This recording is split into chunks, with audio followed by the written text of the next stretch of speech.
Assalamualaikum warahmatullahi wabarakatuh. Halo Sobat Anahal, selamat datang di podcast Anahal MTS Negeri 1 Kudus.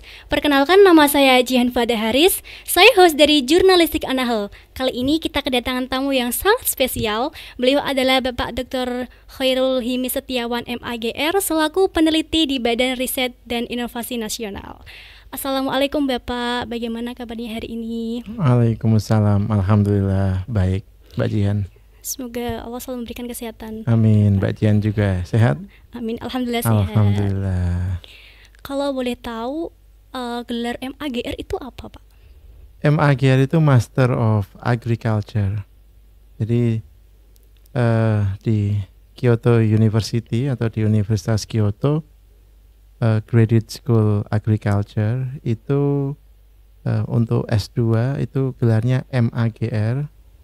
Untuk S3 sebenarnya Dr. AGR, jadi DR AGR sebenarnya. Cuma saya memilih untuk menghilangkan AGR-nya, jadi langsung doktor saja. Jadi MAGR itu adalah Master of Agriculture. Saya juga Doctor of Agriculture. Gitu. Selama Bapak berkuliah di luar negeri, hal yang berkesan itu apa, Pak? Perubahan karakter ya, karena mengenal budaya yang baru. Kita berasal dari budaya yang berbeda. Kita orang Indonesia, lebih khusus lagi misalkan kita berasal dari Jawa Tengah. Kemudian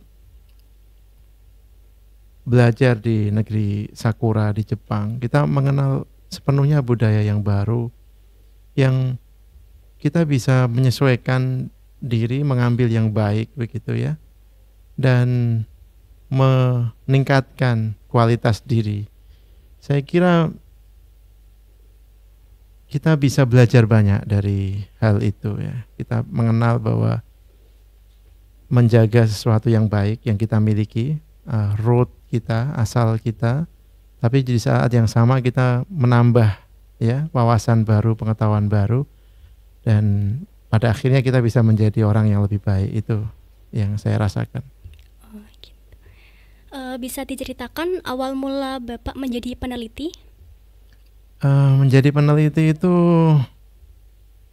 seperti cita-cita yang bertahap ya. Tadinya saya seperti Mbak Jihan nih dari madrasah ya. Dulu cita-cita awal sebenarnya menjadi guru sebenarnya awal mula, karena keluarga juga background gitu ya. Itu guru itu seperti pekerjaan yang sangat mulia, dan saya awalnya memang ingin menjadi guru. Kemudian setelah kuliah waktu itu di jurusan kimia Fakultas MIPA UII Universitas Islam Indonesia, kita mendapatkan kesempatan juga untuk berkompetisi. Seperti hari ini kan saya mengadakan pelatihan training camp untuk karya tulis ilmiah ya. Saya banyak mengikuti LKTI, lomba karya tulis ilmiah pada waktu masih menjadi mahasiswa.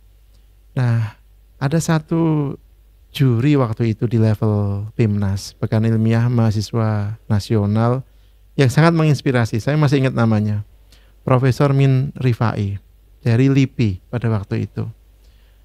Beliau menghajar karya yang saya ajukan pada waktu itu. Pokoknya dicecar habis saya sama Profesor Min Rifai. Tetapi pada waktu saya dicecar habis itu, saya melihat beliau kok hebat sekali gitu. Prof Min ini kok keren sekali gitu. Dan ketika beliau ngomong, para dosen juga diam gitu. Maksudnya kelihatan, respeknya itu kelihatan. Beliau ini siapa? Kan saya cari-cari waktu itu. Kebetulan berasal dari LIPI. Jadi saya berpikir pada waktu mahasiswa, oh, keren sekali ya peneliti itu gitu. Bayangan saya waktu itu. Kemudian saya beberapa kali ikut lomba LKTI, ketemu Prof Min itu 2 kalau nggak 3 kali di level nasional pada waktu itu. Jadi saya semakin kok ketemu lagi saya sama Prof Min Rifai ini. Sekarang beliau udah pensiun, tapi saya sempat ketemu pada waktu saya join LIPI di 2007. Jadi sebenarnya mimpi yang berbelok gitu. Tadinya pengen jadi guru, tapi ketika mahasiswa berkembang, ada mimpi baru gitu ya, menjadi peneliti, dan alhamdulillah terrealisasi. Masya Allah. Ya karena perjalanan. Dan dari bergabung dengan LIPI itu ada kesempatan mendapatkan beasiswa ya ke luar negeri. Ya, melalui jalur jalur ilmiah lah, jalur karya tulis ilmiah tadi itu. Ini yang saya alami ya. Semoga jadi inspirasi. Ya. Apa motivasi Bapak menjadi peneliti? Kalau motivasi itu, peneliti itu bebas. Ya, bebas. Saya dari dulu orang bebas. Bebas itu dalam artian kita tidak terlibat rutin. Selalu ada hal baru yang kita kerjakan. Dan kita memiliki kebebasan untuk memilih topik riset kan. Sehingga nggak pernah bosan. Kalau pekerjaan rutin misalnya kita menjadi staf administrasi, mungkin hal yang dikerjakan teknis, rutin, sama dari hari ke hari. Kalau peneliti itu enggak, dari proyek ke proyek, dari topik ke topik. Ini hidup.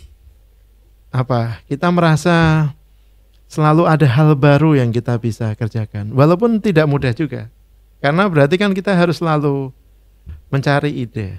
Kita harus selalu belajar lagi, mengimprove, meningkatkan kapasitas. Jadi menjadi peneliti itu dari hari ke hari akuisisi pengetahuan bertambah, akuisisi ilmu dan topik riset juga bertambah gitu ya, sehingga selalu berkembang dari hari ke hari. Mungkin dosen juga sama. Gitu. Berarti ada kayak penasaran itu tinggi gitu Pak terhadap suatu hal. Iya, penasaran itu satu hal, tetapi urgensi, kualitas topik itu hal yang lain juga.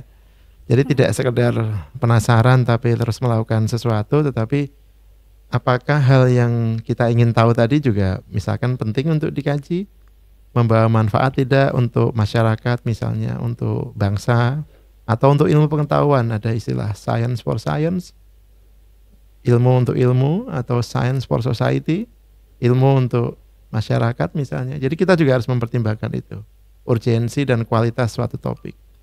Gitu. Tips untuk siswa dan siswi MTS Negeri 1 Kudus agar bisa menjadi peneliti Pak? Harus memiliki passion dulu. Passion di situ. Passion itu berarti rasa senang melakukan sesuatu kan, di bidang apapun lah itu. Tidak hanya di bidang misalkan periset atau peneliti. Paling penting memiliki passion dulu, kemudian bagaimana dia memiliki kesadaran untuk selalu belajar juga.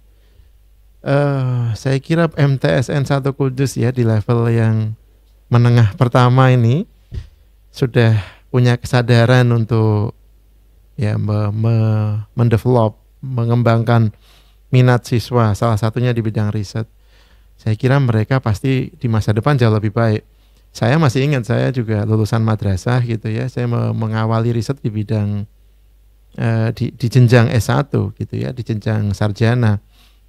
Kalau adik-adik dari MTSN 1 Kudus memulai dari level MTS, berarti nanti pada saat S1 seperti saya udah tinggi sekali levelnya.